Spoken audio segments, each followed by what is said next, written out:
Hello everyone and welcome to the May edition of our Greater Vancouver Market Update, where our goal as always is to bring you unbiased, unspun analysis of the Greater Vancouver housing market. If you haven't clicked skip up until this point, you might as well give us a like, share this video with a friend that's interested in real estate, and most definitely click that subscribe button down below to make sure that you don't miss out on any future episodes. All right, the spring market is bringing the heat. Prices are up for a third consecutive month. In fact, they've risen 5% year to date so far, a pretty incredible feat, all things considered. So what's causing this complete 180 in consumer confidence? Well, for that, let's take a closer look at the numbers.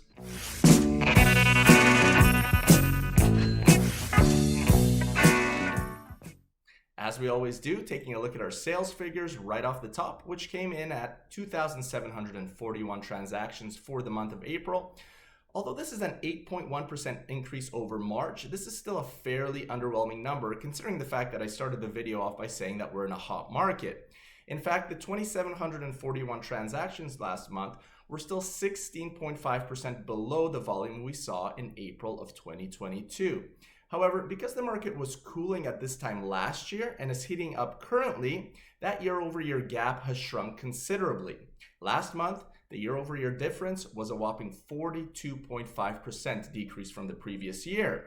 And from a historical perspective, last month's sales count also sits 15.6% below the 10-year average for the month of April. So how can the market be hot if sales numbers are running below what we're used to during the spring months in Greater Vancouver? Well, our inventory numbers might shed some light on that. We had a total of 8,790 listings in April, which is only a 2% increase from March. However, spring is the busiest time of year when it comes to real estate, but if folks aren't putting their homes on the market, it's like taking the oxygen out of the room and creating a backdraft. All the eager buyers are fighting over very few options out there. So as a result of sales outpacing listings, once again, our months of inventory creeped lower again to 3.2 MOI. Remember, generally speaking, anything over 6 months of inventory is considered a buyer's market with downward pressure on prices. 4 to 6 MOI is roughly a balanced market, with prices generally remaining steady or moving with inflation.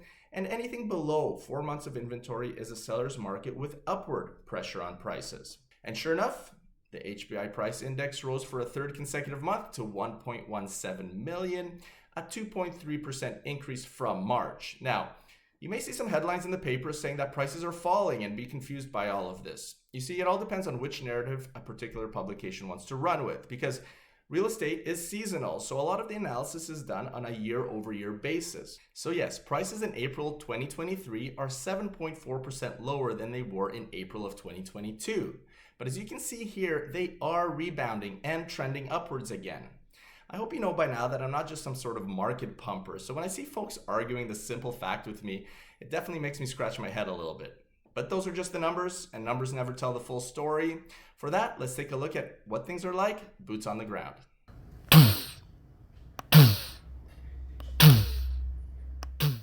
I guess the first thing I'd like to address this month is how do we define if a market is hot or not?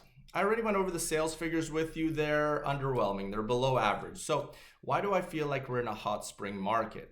Ultimately, it comes down to the imbalance between supply and demand. As I've talked about for several months now, last year's buyers are now competing with this year's buyers, and sellers, well, they know what their neighbors sold for a year and a half ago, and when they sit down with their agent, they're simply not willing to swallow the fact that they can't get those prices today, and so they're choosing not to put their homes on the market. But if they continue playing hard to get like they have been, it might not be too long before they do. This is ultimately why the market is quote unquote hot right now, because anytime your buyer client sees a property they like, there are 6 to 8 other parties that are also interested in the same property, and competition brings fire. And when you're on the opposite side of the transaction, of course, and listing a home, well, the opposite is true. You have buyers flocking to the listing and multiple offers ensue. As an example, our last 2 listings received 11 and 8 offers respectively. In my opinion, we didn't aggressively underprice these homes. If we were in a completely flat market, I would say we were bang on with our pricing. But because we are in a rising market, the vacuum that exists on the supply side made it possible for our clients to achieve far higher prices than they were expecting, with both properties selling well over asking price. What I found really interesting about both of these situations, however, was the fact that despite there being a huge imbalance between the number of buyers and sellers, buyers were not behaving as recklessly as in years past. Normally, when we are in 3 months of inventory range and there are 10 offers being presented, we would expect about half of those offers to be subject free. On our listing that received 11 offers, not a single one was subject free. On the listing that received 8 offers, only 1 was subject free. And keep in mind, this is at a time where there is now a 3-day rescission period, meaning that even if you have a subject free offer accepted, as a buyer, you still have 3 business days to back out of that deal. Yes, you pay a minor fee for exercising that right, but you do have that option and you don't lose your deposit. I remember when this rule was introduced and everyone in my industry losing their minds that people would abuse it. Here we are 4 months later and everyone is writing subject to offers, even in double-digit multiple offer situations. So is this saying something about just how hot the market actually is? Yes, lots of folks are fighting for very limited inventory, but to be honest, it's not the feeding frenzy we have experienced so many times before in this market. Buyers are being far more conservative. And if you're not priced super sharply, forget it. You may get a ton of showings, but not necessarily any offers. And the final thing I want to speak on today is the interest rate environment that we're in. On May 3rd, the US Federal Reserve raised interest rates once again, their 10th rate hike in the last 14 months, pushing the US benchmark rate to about 5.25%, up from nearly 0 in March of 2022. And although our interest rates here in Canada have remained steady, the fact that US inflation has been largely unaffected by rising rates creates an extremely interesting scenario for us here north of the border. Although our labor market has begun showing signs of slowing down and inflation has now come down to 4.3%, apparently, our economy and more importantly our loonie is very much tied to what is happening in the US.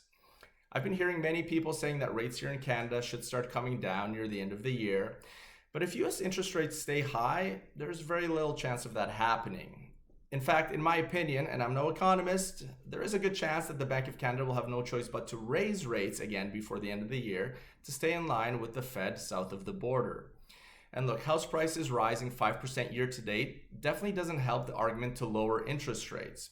And so the juggling act continues for Tiff and crew at our central bank because although many are championing a robust spring market, the result of it may not be all roses.